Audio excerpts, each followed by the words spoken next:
Hello दोस्तों, Ruth academy में आपका स्वागत है। आज मैं बहुत ही इम्पोर्टेंट टॉपिक लेकर आया हूँ जो क्लास 12th ज्योग्राफी से है। टॉपिक का नाम है जनसंख्या वितरण, घनत्व और संगठन। दोस्तों, इम्पोर्टेंट क्यों है? क्योंकि यह इस चैप्टर का पूरा चैप्टर एनालिसिस करके टॉप 65 यानी टॉप लगभग 65 क्वेश्चन का एक क्वेश्चन बैंक की तरह है, जिसे देखने के बाद आपको इस चैप्टर में कोई भी डाउट बचा नहीं रह जाएगा, ये मेरा विश्वास है। और आपको जो आने वाले बोर्ड एग्ज़ाम्स हैं जो कुछ ही दिन में आपके चालू हो जाएंगे, उसके लिए तो बहुत ही इम्पोर्टेंट होने जाएगा। वीडियो को के अंत तक बने रहिए। चलिए डिस्कशन करते हैं इस चैप्टर के क्वेश्चंस के बारे में। सबसे पहला क्वेश्चन है, किसी देश का वास्तविक धन क्या होता है? तो वहां के निवासी या जनशक्ति उस देश का वास्तविक धन होता है, क्योंकि वही अर्जित करता है उस देश के धन को और उस देश के डेवलपमेंट में पार्टिसिपेट करता है। किसी क्षेत्र की जनांकीय विशेषताओं को समझने में कौन से दो तत्व सहायक है? तो जनसंख्या वितरण और जनसंख्या घनत्व सहायक हैं। नेक्स्ट क्वेश्चन है, जनसंख्या घनत्व किस प्रकार ज्ञात की जाती है? तो जनसंख्या घनत्व ज्ञात करने के लिए जनसंख्या बाई क्षेत्रफल, यानी जनसंख्या में हम कुल क्षेत्रफल को हम डिवाइड करेंगे तो जनसंख्या घनत्व ज्ञात की जा सकती है। कौन सा जलवायु प्रदेश घना वसा है? तो समशीतोष्ण कटिबंध प्रदेश जो है वो बहुत ही पॉपुलेटेड क्षेत्र है, क्योंकि यहाँ का मौसमी वातावरण जो है वो रहने और बसने के लिए अनुकूल पाया जाता है। आगे चलते हैं। अफ्रीका का एक खनिज क्षेत्र बताएं जहाँ घनी आबादी है। तो कटंगा यानी जाम्बिया तांबा क्षेत्र का जो कटंगा है वो अफ्रीका का एक खनिज क्षेत्र है जहाँ बहुत ही ज़्यादा आबादी मिलती है। ये ऑब्जेक्टिव टाइप का क्वेश्चन है, कंपटीशन लेवल का भी क्वेश्चन है, आप इसे ध्यान देंगे। नेक्स्ट है, जापान का कौन सा औद्योगिक प्रदेश घना बसा है? तो ओसाका प्रदेश जो है जापान का बहुत ही पॉपुलेटेड क्षेत्र में आते हैं। नेक्स्ट क्वेश्चन है, सबसे अधिक जनसंख्या वृद्धि किस महाद्वीप में है? तो अफ्रीका महाद्वीप में सबसे अधिक जनसंख्या पाई जाती है। आदिम काल में कौन सी दो नदियों घाटियों घनी आबादी वाले क्षेत्र में आते थे? तो सिंधु घाटी और गंगा घाटी। ये आपने पढ़ा होगा हिस्ट्री में कि सिंधु घाटी सभ्यता और गंगा घाटी सभ्यता जो है वो ये दो नदियों के किनारे जो है आदिम काल यानी प्राचीन युग में जो है बहुत शहर बसे थे, जो आज भी देखने को मिल जाते हैं। नेक्स्ट क्वेश्चन है, जनसंख्या परिवर्तन के 3 घटक बताएं। तो जन्म दर, मृत्यु दर और प्रवास, इन तीनों के कारण जो है जनसंख्या में परिवर्तन आते हैं, इसीलिए ये 3 घटक हैं। नेक्स्ट क्वेश्चन है, जनसंख्या आर्थिक विकास का सूचक है। 4 क्षेत्र बताएं जहां इनका प्रभाव है। तो आपने पढ़ा भी होगा, सामाजिक उत्थान, ऐतिहासिक पृष्ठभूमि, आर्थिक विकास और सांस्कृतिक पृष्ठभूमि जो है वो जनसंख्या आर्थिक विकास का 4 सूचक हैं। नेक्स्ट क्वेश्चन है, अप्रवासी किसे कहते हैं? तो जो व्यक्ति किसी नए स्थान पर जाते हैं उसे हम अप्रवासी कहते हैं। उत्प्रवासी किसे कहते हैं? जो व्यक्ति एक स्थान से बाहर चले जाते हैं उसे उत्प्रवासी कहते हैं। नेक्स्ट क्वेश्चन है, यदि 2 समय अंतराल के बीच जनसंख्या कम हो जाए तो उसे उस जनसंख्या का डैश वृद्धि कहते हैं। तो ऋणात्मक, कम हो जाए तो घट जाएगा ना, इसलिए इसे हम ऋणात्मक वृद्धि कहते हैं। नेक्स्ट क्वेश्चन है, जब 2 समय अंतराल के बीच जन्म दर मृत्यु दर से अधिक हो जाए, यानी जन्म ज़्यादा हो जाए और मृत्यु दर कम रहे, तो या जब अन्य देशों से लोग अस्थायी रूप से उस देश में प्रवास कर जाए यानी आ जाए, तो तो हम इसे क्या कहते हैं? तो बढ़ेगा जनसंख्या, क्योंकि जन्म दर अधिक है, मृत्यु दर कांस्टेंट है। या कोई अलग दूसरे देश से हमारे देश में अगर कोई जनसंख्या आ जाती है तो वो वहाँ की जनसंख्या निश्चित रूप से बढ़ेगी, इसलिए इसे हम क्या कहेंगे? जनसंख्या की घनात्मक वृद्धि कहेंगे। नेक्स्ट क्वेश्चन है, जनसंख्या की वृद्धि तब होती है जब वास्तविक वृद्धि इक्वल टू जन्म माइनस मृत्यु प्लस आप्रवास माइनस उत्प्रवास। तो ये क्या कहलाती है? तो इसे हम जनसंख्या की वास्तविक वृद्धि कहते हैं। किसी क्षेत्र में विशेष 2 समय अंतराल में जन्म और मृत्यु के अंतर से बढ़ने वाली जनसंख्या को उस क्षेत्र की जनसंख्या की प्राकृतिक वृद्धि कहते हैं। यानी किसी क्षेत्र में 2 समय अंतराल में जन्म और मृत्यु के अंतर से बढ़ने वाली जनसंख्या उस क्षेत्र की प्राकृतिक यानी नॉर्मल है ये, ठीक है ना, उसे हम प्राकृतिक वृद्धि कहते हैं। नेक्स्ट क्वेश्चन है, प्राकृतिक वृद्धि से क्या तात्पर्य है?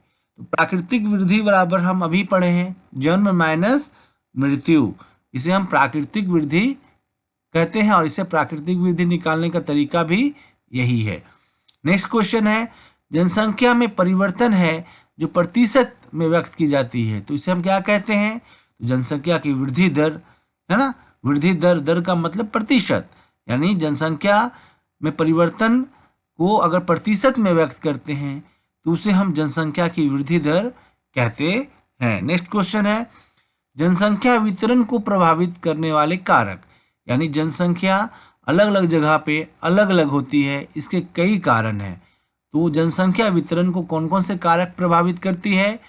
तो जनसंख्या की उपलब्धता, जल की उपलब्धता, जल अधिक जहाँ पीने योग्य पानी होगा लोग वहाँ बसेंगे ही, इसीलिए तो नदियों के किनारे घनी आबादी वाले क्षेत्र मिलते हैं। आज भी नदियों के किनारे आप देखेंगे तो मोस्ट पॉपुलेटेड सिटीज़ नदियों के किनारे ही भारत में है या विश्व में है, क्योंकि पानी जो है सबसे जीवन जीने का सबसे महत्वपूर्ण वस्तु में आती है।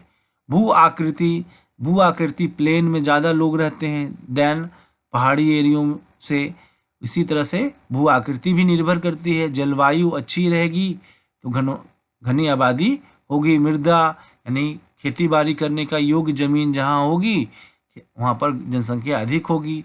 खनिज पदार्थ, नगरीकरण, औद्योगिकीकरण, सामाजिक कारक और सांस्कृतिक कारक भी इम्पोर्टेंट है। सांस्कृतिक कारक जहाँ लोग अपने तरीके से अपने संस्कृति को जिंदा रख सकते हैं, वहाँ पर लोग वहाँ से छोड़ के नहीं जाएंगे।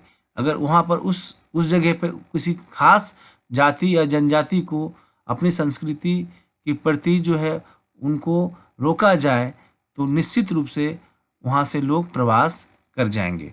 सामाजिक कारक भी, जहाँ लड़ाई झगड़ा, हमेशा युद्ध लड़ाई का वातावरण रहेगा, लोग वहाँ रहना नहीं चाहेंगे। औद्योगिकीकरण यानी इंडस्ट्रियलाइजेशन, जहाँ पर इंडस्ट्रियलाइजेशन है वहाँ पर रोजगार है, और रोजगार है तो लोग हैं। नगरीकरण, गांव से लोग नगर की ओर पलायन करते हैं, इसकी वजह है शिक्षा, नौकरी और अच्छा रहन सहन। तो नगरीकरण भी जनसंख्या वितरण को प्रभावित करती है। हम बड़े हो जाते हैं तो बड़े सिटीज़ में जाते हैं अपनी भविष्य बनाने के लिए, पढ़ने के लिए और आगे बढ़ने के लिए। उसी तरह से नेक्स्ट क्वेश्चन है, प्रवास के प्रतिकर्ष कारक। तो प्रतिकर्ष कारक का मतलब क्या होता है? तो थोड़ा सा यहाँ पर मैं बता देता हूँ। प्रतिकर्ष कारक का मतलब होता है कि प्रतिकर्ष कारक के कारण लोग अपने उद्गम स्थान से दूसरे स्थान तक जाते हैं, जैसे बेरोजगारी, रहन सहन की निम्न दशाएं, राजनीतिक उपद्रव, प्रतिकूल जलवायु और प्राकृतिक विपदाएं, महामारियां प्रतिकर्ष कारक है। यानी इस वजह से लोग जो है एक स्थान से दूसरे स्थान तक चले जाते हैं, इसको हम प्रवास के प्रतिकर्ष कारक कहते हैं। बेरोजगारी है तो हम दूसरी जगह रोजगार जाने के लिए, रोजगार खोजने के लिए, रोजगार नौकरी लेने के लिए जाएंगे। निम्न रहन सहन, राजनीतिक उपद्रव, हमेशा लड़ाई झगड़े का वातावरण जिस स्थान पे रहेगा वहाँ पर से हम छोड़ना चाहेंगे। प्राकृतिक जलवायु, जैसे कोस्टल एरियाज में जहाँ पर ज़्यादा लहर या जहाँ तक जिसको बोलते हैं बहुत सारे हवाएं या बहुत सारे आंधी तूफान जिस एरिया में आते हैं वहाँ पर हम रहना नहीं चाहेंगे। प्राकृतिक विपदाएं, भूकंप वाले एरिया में, ज्वालामुखी वाले एरिया में लोग वहाँ पर रहना नहीं चाहेंगे।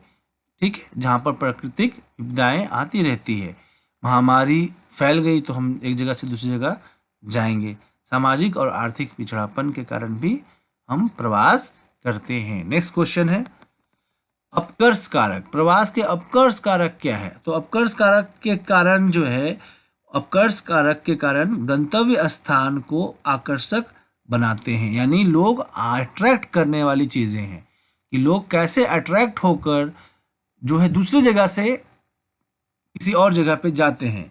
तो बेहतर आवास को खोजने के लिए, बेहतर अवसर हो नौकरी के लिए, पढ़ने के लिए, शांति हो, स्थिरता हो, जीवन की सुरक्षा हो, संपत्ति की सुरक्षा हो, अनुकूल जलवायु हो और मनोरंजन के साधन भी हो, तो लोग जो है गंतव्य स्थान को आते हैं और इसे हम प्रवास के अपकर्ष कारक कहते हैं। प्रवास की धाराएं। प्रवास की धाराएं क्या है?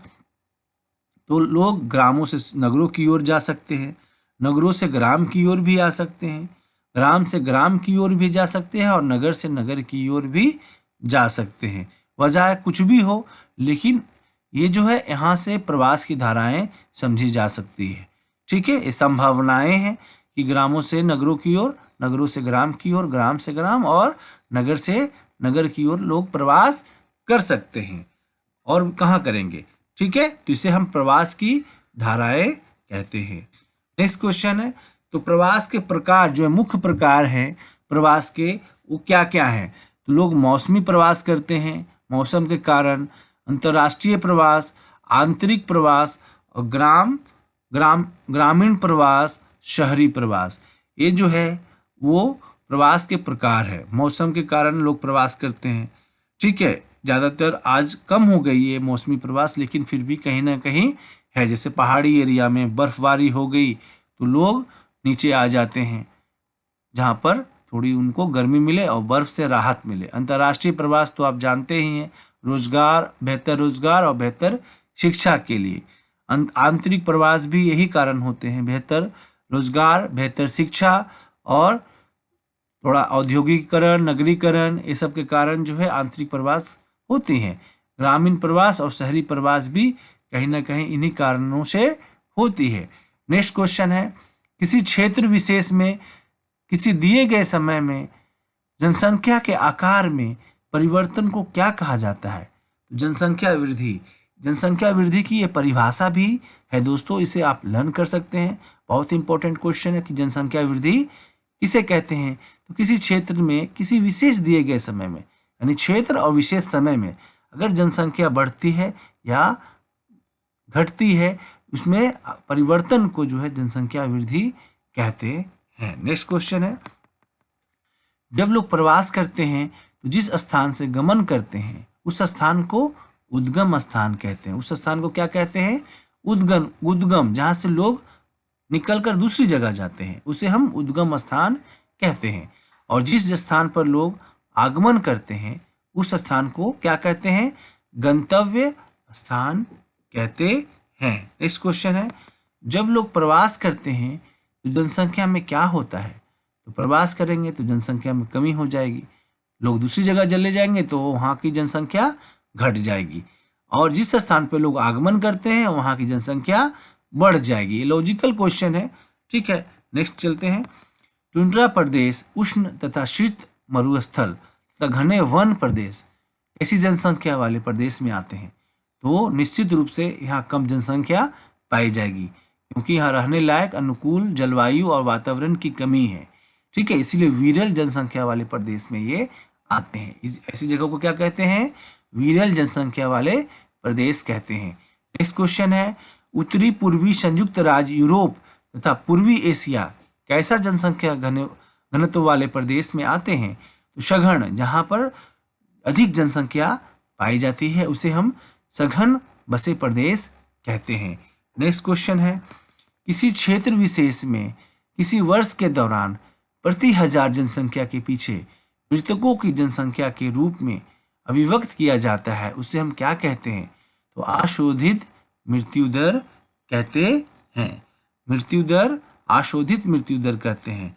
मृत्यु दर की क्या परिभाषा है कि प्रति 1000 व्यक्तियों के पीछे जीवित शिशुओं की दर है ना, उसे हम जन्म दर कहते हैं। और प्रति 1000 व्यक्तियों के पीछे मृतक यानी मरे हुए शिशुओं की दर को हम मृत्यु दर कहते हैं। यानी 1000 अगर बच्चा जन्म लेता है तो उसमें जीवित जितने बचते हैं उन शिशुओं को आधार पर जन्म दर निर्धारित किया जाता है। और 1000 जन्म लिए हुए बच्चे के में कितने मृत्यु हो जाती है उसे है उस आधार पर हम मृत्यु दर का निर्धारण कहते हैं। ठीक है, और इसके बारे में थोड़ा और बता दूं कि इसकी गणना जो है प्रति हजार प्रति वर्ष के दर से की जाती है। यानी इसकी गणना जो है प्रति हजार यानी 1000 के रेशियो में और प्रति वर्ष के हिसाब से की जाती है। जब जन्म दर और मृत्यु दर से अधिक हो तो इसे हम घनात्मक जन्म वृद्धि कहते हैं। उसी तरह से अगर मृत्यु दर के बारे में बात करें तो इसकी गणना जो है प्रति हजार प्रति वर्ष की दर से की जाती है। और जब मृत्यु दर जो है जन्म दर से अधिक होता है तो उसे ऋणात्मक वृद्धि दर कहते हैं, है ना। यानी जन्म दर अधिक हो जाए और मृत्यु दर कम हो जाए तो घनात्मक वृद्धि में आता है।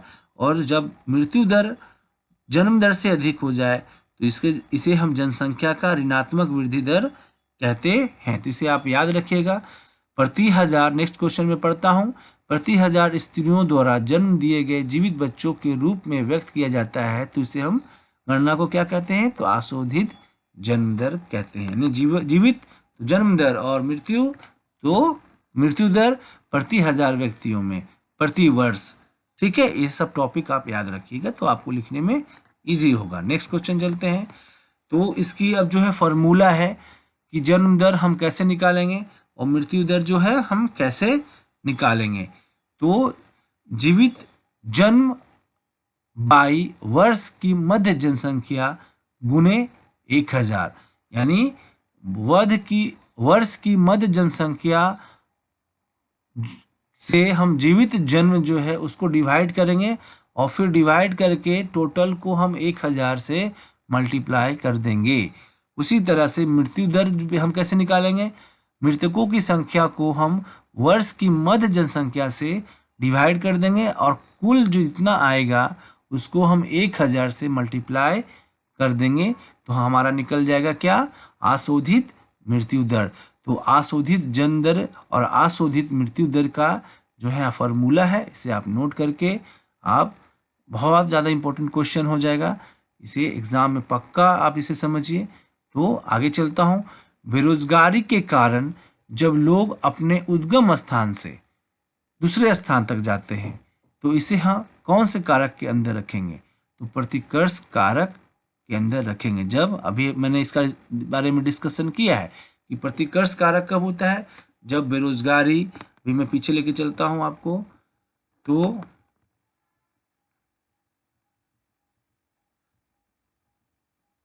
आप देख सकते हैं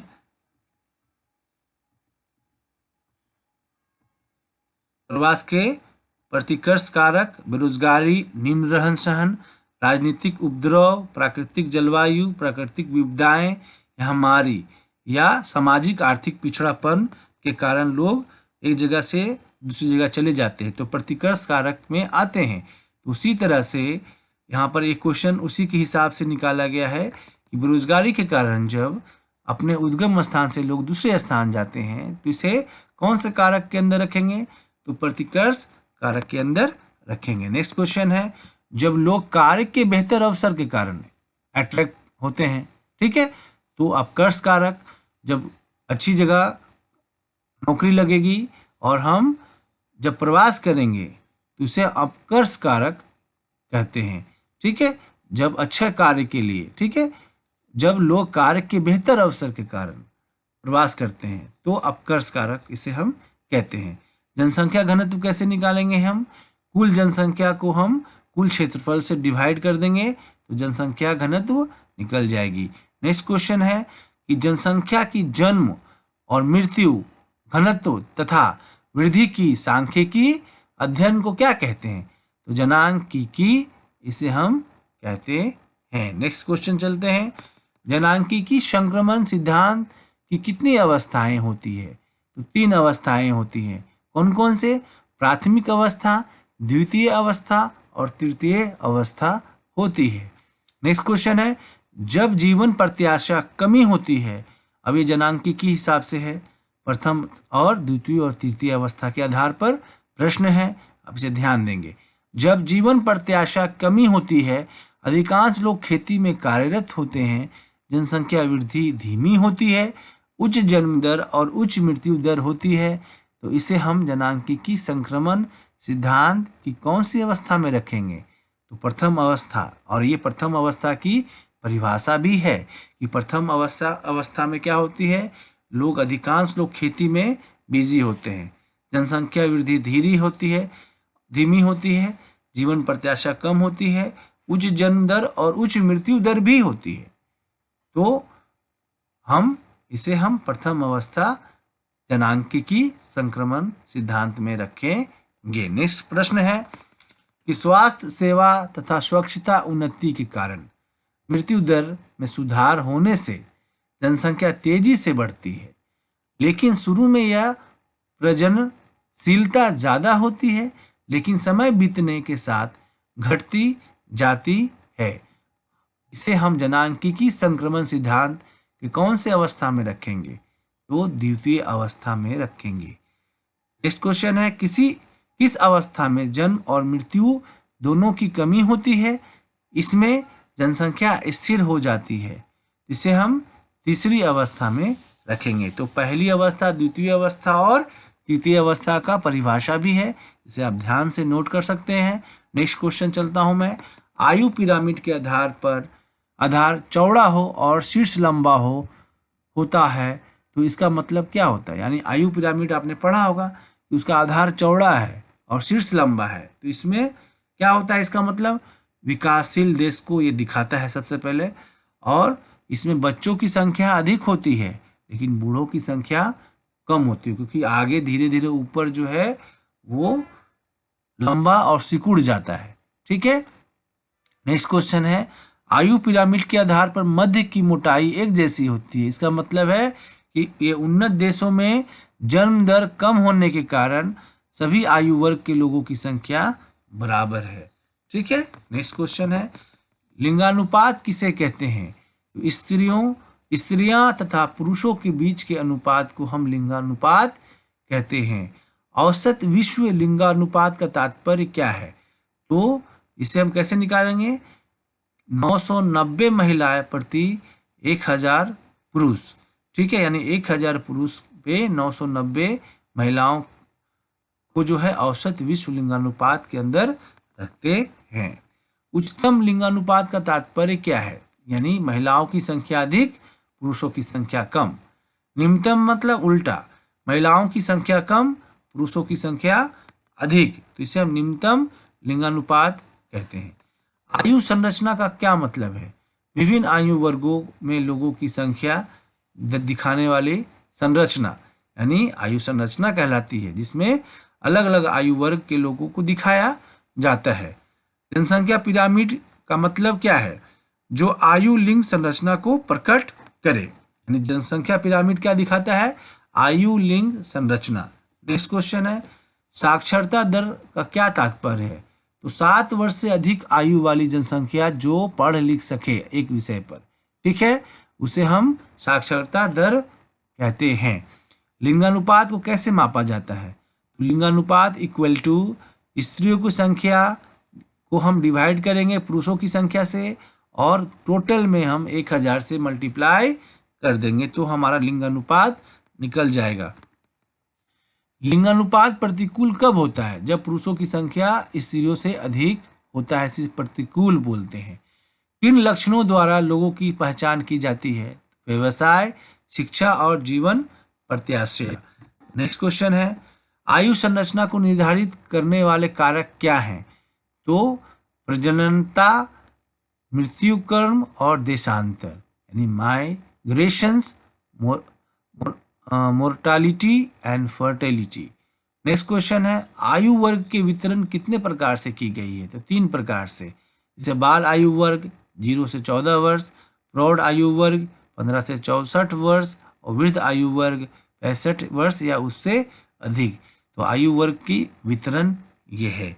नेक्स्ट क्वेश्चन है कौन से आयु वर्ग को आर्थिक रूप से सर्वाधिक उत्पादक तथा जैविक रूप से सर्वाधिक प्रजननकारी होता है? तो निश्चित रूप से बच्चे और बूढ़े को छोड़ दीजिए, तो बीच वाला प्रौढ़ आयु वर्ग यानी 15 से 64 वर्ष वाला जो है वो प्रोडक्टिव होते हैं और किसी भी देश के विकास में महत्वपूर्ण भूमिका निभाते हैं। आयु लिंग पिरामिड के प्रकार के आधार पर प्रश्न है, आगे चलते हैं। विस्तृत आकार वाले त्रिभुजाकार पिरामिड को क्या कहते हैं? तो विस्तारित होती जनसंख्या वाले पिरामिड कहलाता है। आयु लिंग पिरामिड घंटी के आकार का हो, जो शीर्ष की ओर सुंडाकार होता हो, पिरामिड कहलाता है। स्थिर जनसंख्या वाले पिरामिड, ये स्ट्रक्चर के आधार पर पिरामिड के प्रकार हैं। आप इसे पिरामिड के प्रकार भी देखते जाइए कि पिरामिड के प्रकार कितने होते हैं। संकीर्ण आधार और सुंडाकार शीर्ष पिरामिड का नाम क्या है? हास्यमान जनसंख्या पिरामिड। नेक्स्ट क्वेश्चन है मानव क्रियाओं के किस्में वर्ग कितने तरह के होते हैं? तो 4 तरह के होते हैं। प्रारंभिक क्रियाएं, सहायक और द्वितीयक क्रियाएं, टर्सरिक क्रियाएं और चतुर्थ क्रियाएं। नेक्स्ट क्वेश्चन है परिवहन संचार के साधन कौन सी क्रिया के अंतर्गत रखेंगे? तो ये हेल्पिंग हैंड है जो सारी क्रियाओं को मदद करती है, इसीलिए तीसरी क्रियाएं हैं। टर्सरी क्रियाएं हैं जो प्रारंभिक क्रिया और द्वितीय क्रियाओं को वो मदद करती है, इसे टर्सरी क्रियाएं कहते हैं। नेक्स्ट क्वेश्चन है लकड़ी से फर्नीचर बनाना, लोहे से यंत्र बनाना कौन सी क्रियाएं हैं? तो ये सहायक या द्वितीय क्रियाएं हैं, क्योंकि ये मैन्युफैक्चरिंग और इंडस्ट्रीज के ऊपर है, ये यहाँ पर प्रोडक्शन का कार्य है, इसीलिए लकड़ी से फर्नीचर और लोहे से यंत्र जो है ये सहायक और द्वितीय क्रियाएं के अंदर आएंगे। पशुपालन यानी प्रथम होगा ये पक्का। पशुपालन, कृषि और खनन यानी बेसिक क्रियाएं हैं, तो इसे हम प्रारंभिक क्रियाएं के अंतर्गत रखेंगे। नेक्स्ट क्वेश्चन जो है लास्ट क्वेश्चन है शिक्षा, अनुसंधान, प्रबंध, सुरक्षा कौन सी क्रियाएं हैं? तो ये चतुर्थ क्रियाएं के अंतर्गत आती है। दोस्तों यहाँ पर ये 65 टॉप मोस्ट क्वेश्चंस खत्म होते हैं जो आपके चैप्टर से हैं। तो मुझे विश्वास है कि निश्चित रूप से इस चैप्टर्स में जो आने वाली महत्वपूर्ण प्रश्न हैं यहाँ पर कवर हो गई हैं। अगर कुछ चीज़ें बचती हैं तो आप कमेंट करें, मैं उसके ऊपर भी क्वेश्चंस आपके बनाकर वीडियो आपको सेंड करूँगा। तो आने वाले दिनों में मैं 12th क्लास के सिलेबस के हिसाब से जो भी इस साल का सिलेबस है उसके चैप्टर के ऊपर चैप्टर एनालिसिस करके टॉप मोस्ट क्वेश्चंस आपके पास ला के दूँगा, जिससे आपके बोर्ड एग्ज़ाम में काफ़ी मदद मिलेगी। धन्यवाद दोस्तों, आपने वीडियो देखा। अगर आपको अच्छा लगता है और आप चाहते हैं कि हमारा नेक्स्ट 12th क्लास के नेक्स्ट चैप्टर्स के सारे क्वेश्चन सेट्स जो हैं आपके पास आएँ, तो चैनल को सब्सक्राइब करें, लाइक करें, शेयर करें, कमेंट करें। और इस पीपीटी का PDF डिस्क्रिप्शन बॉक्स में मैं डाल दूंगा, जहां से आप इसको डाउनलोड करके इस क्वेश्चंस को नोट कर सकते हैं और अपने नोट्स को इम्प्रूव कर सकते हैं, ताकि आने वाले बोर्ड एग्ज़ाम में आपको काफ़ी मदद पहुंच सके। आने वाले बोर्ड एग्ज़ाम के लिए दोस्तों आपको बेस्ट ऑफ लक्स। आप तैयारी करें, खूब अच्छे से मेहनत करें, तैयारी करें और अच्छे से अच्छे मार्क्स लाएं। Thank you very much.